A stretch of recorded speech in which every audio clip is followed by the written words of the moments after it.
বর্তমান স্মার্টফোন জগতে আমরা সবাই স্ন্যাপড্রাগন ও মিডিয়াটেক চিপসেট নিয়ে অনেক নাচানাচি করি, কিন্তু অনেক মানুষই জানে না আসলে কোনটি কেমন এবং কোনটি ভালো বা খারাপ। তো hello viewers, this is one click solution YouTube channel. আজকের ভিডিওতে আমরা আলোচনা করব কোয়ালকম স্ন্যাপড্রাগন এবং মিডিয়াটেক প্রসেসরের সকল আদ্যপান্ত। আপনি যদি আমার চ্যানেলের নতুন ভিউয়ার্স হয়ে থাকেন তাহলে এখনই সাবস্ক্রাইব করুন এবং পাশে থাকা বেল আইকনটিতে ক্লিক করুন। আর ইতিমধ্যে যদি সাবস্ক্রাইব করে থাকেন তাহলে থ্যাংক ইউ সো মাচ।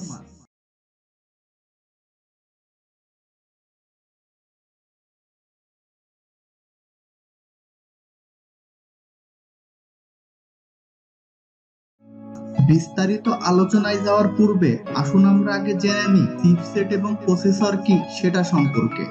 স্মার্টফোনে সাধারণত সর্বাধিক দুই ধরনের চিপসেট ব্যবহার করা হয়, স্ন্যাপড্রাগন এবং মিডিয়াটেক। প্রথমেই আলোচনা করা যাক চিপসেট ব্যাপারটি নিয়ে। সহজ উদাহরণের সাথে বোঝাতে গেলে তুলনা করা যেতে পারে একটা চিপসের প্যাকেটের সাথে। আমরা যে চিপস গুলো খাই দেখবেন চিপসের একটা প্যাকেট এবং তার ভেতরে অনেকগুলো চিপস থাকে। ঠিক বলতে গেলে চিপসের প্যাকেটটা হচ্ছে চিপসেট আর ভেতরের চিপস গুলো হলো এক একটা চিপ, অর্থাৎ চিপসেট হলো সকল চিপের সমন্বিত একটি সমষ্টি যেগুলো মোবাইলকে নিয়ন্ত্রণ করে। এই চিপসেটেই থাকে processor, graphics, wireless connection system এবং অন্যান্য সকল চিপ যেগুলো প্রত্যেকটি মোবাইলের সকল কার্যক্রম পরিচালনা করে। এখন আপনাদের মনে হয়তো প্রশ্ন এসেছে, চিপসেট ও প্রসেসরের মধ্যে সম্পর্ক কি? চিপসেট হলো মোবাইলের হৃদপিণ্ড যেটা মোবাইলের সমস্ত কার্যক্রম পরিচালনা করে। যেমন আমাদের শরীরের হৃদপিণ্ড আমাদের শরীরের যাবতীয় সকল কার্যাবলী এবং রক্ত চলাচল নিয়ন্ত্রণ করে থাকে। চিপসেটের মধ্যে প্রসেসর অবস্থান করে। চিপসেট মোবাইলকে নিয়ন্ত্রণ করে আর প্রসেসর মোবাইলের গতিকে বাড়িয়ে দেয়। স্বভাবতই যদি চিপসেট বেটার ভার্সন এবং প্রসেসর পাওয়ারফুল হয় তাহলে দুয়ে মিলে মোবাইল পুরাই পাংখা পারফরম্যান্স দিবে। এবার আলোচনা করা যাক স্ন্যাপড্রাগন চিপসেট সম্পর্কে। বর্তমান আমেরিকার কোয়ালকম কোম্পানি কর্তৃক উৎপাদিত প্রসেসরই হচ্ছে স্ন্যাপড্রাগন, যার জন্য একে বলা হয় কোয়ালকম স্ন্যাপড্রাগন। এর উৎপাদন শুরু হয় আমেরিকার সান ডিয়েগো শহরে। স্ন্যাপড্রাগন প্রসেসর কয়েকটি কোরে বিন্যস্ত থাকে, ডুয়াল কোর, কোয়াড কোর, হেক্সা কোর এবং অক্টা কোর।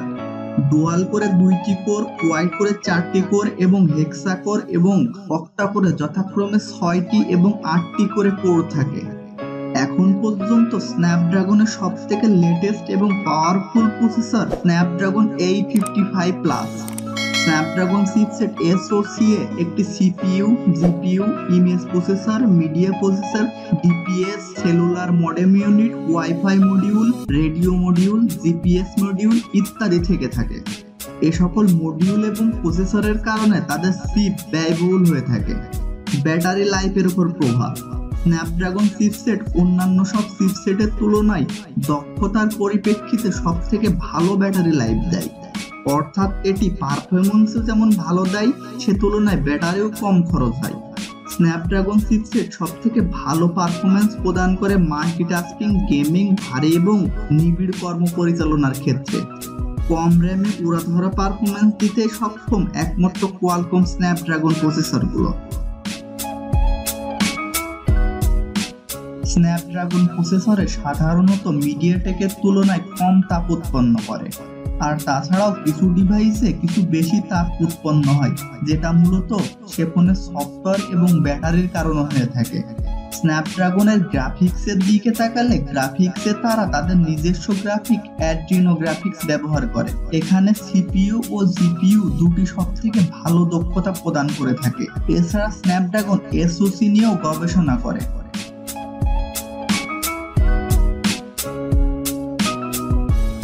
স্ন্যাপড্রাগন একটি জনপ্রিয় চিপসেট। এর কয়েকটি জনপ্রিয় সিরিজের কথা উল্লেখ করতে গেলে প্রথমেই আসে স্ন্যাপড্রাগন 400 সিরিজ, স্ন্যাপড্রাগন 600 সিরিজ এবং স্ন্যাপড্রাগন 800 সিরিজের প্রসেসরগুলো।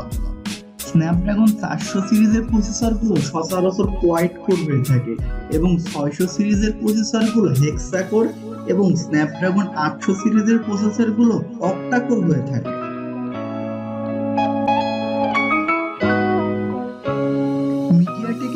Taiwanese chipset. এরা 2 কোর, 4 কোর, 8 কোর এবং 10 কোরের মতো প্রসেসরগুলো তৈরি করে থাকে, অর্থাৎ ডেক্সা কোর পর্যন্ত এরা প্রসেসর তৈরি করে। মিডিয়াটেক চিপসেট পারফরম্যান্স অনুযায়ী অনেক বেশি ব্যাটারি ব্যবহার করে থাকে। বেশি কোর ব্যবহারের কারণে ব্যাটারি লাইফ অন্যান্য প্রসেসরের তুলনায় একটু কম হয়ে থাকে। সেই সাথে ফোন ব্যবহার না করলেও কোরের সংখ্যা বেশি হওয়ার কারণে কিছুটা চার্জ সবসময় নিতেই থাকে, যেটাকে বলা হয় ব্যাটারি ড্রাইং। পারফরম্যান্সের দিক দিয়ে এদের প্রসেসর বেশ ভালো। অতিরিক্ত কোরের কারণে মিডিয়াটেক প্রসেসর নিবিড় এবং ভারী কাজগুলো সহজে করতে সক্ষম এবং তারা মাল্টিটাস্কিং এ খুবই ভালো। পর্যাপ্ত র্যাম থাকলে এর কোরগুলো তাদের সর্বোচ্চ কর্মদক্ষতা প্রদান করতে সক্ষম, না হলে এটি মাঝে মাঝে ঘুমিয়ে পড়তে পারে। মিডিয়াটেকের সব থেকে বড় সমস্যা হলো এটি অনেক গরম হয়। অধিক কোরের কারণে অধিক তাপ উৎপাদিত হয়, যেটা অনেক সময় ব্যাটারিতে এফেক্ট ফেলতে পারে। মিডিয়াটেক মালি গ্রাফিক্স ব্যবহার করে, যা তৃতীয় প্রজন্মের গ্রাফিক্স বলা হয়, যার ফলে সিপিইউ ও জিপিইউ আলাদা ও এর পারফরম্যান্স সব মিলিয়ে খুব একটা ভালো টাইমিং দিতে পারে না, যার ফলে এর গ্রাফিক্সের পারফরম্যান্সও তেমন ভালো হয় না। মিডিয়াটেকের জনপ্রিয় ভার্সনগুলোর মধ্যে উল্লেখযোগ্য MT6752, MT6582, MT6752, Helio X25, Helio P60 ইত্যাদি। মিডিয়াটেক তেমন কোনো গবেষণা করে না, এরা শুধু সব অংশ কিনে এসওসি তৈরি করে বিক্রি করে। ওভারঅল সবকিছু বিবেচনা করে বলা যায় দাম বেশি হলেও স্ন্যাপড্রাগন চিপসেট সব থেকে ভালো। শুধু ভালো নয়, বেস্ট বলা চলে।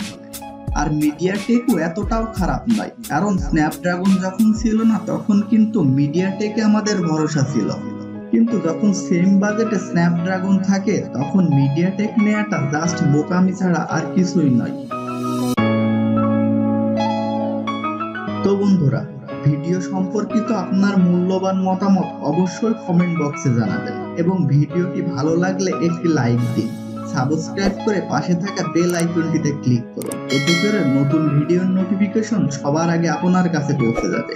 ওয়ান ক্লিক সলিউশনের পক্ষ থেকে আপনাকে অসংখ্য ধন্যবাদ।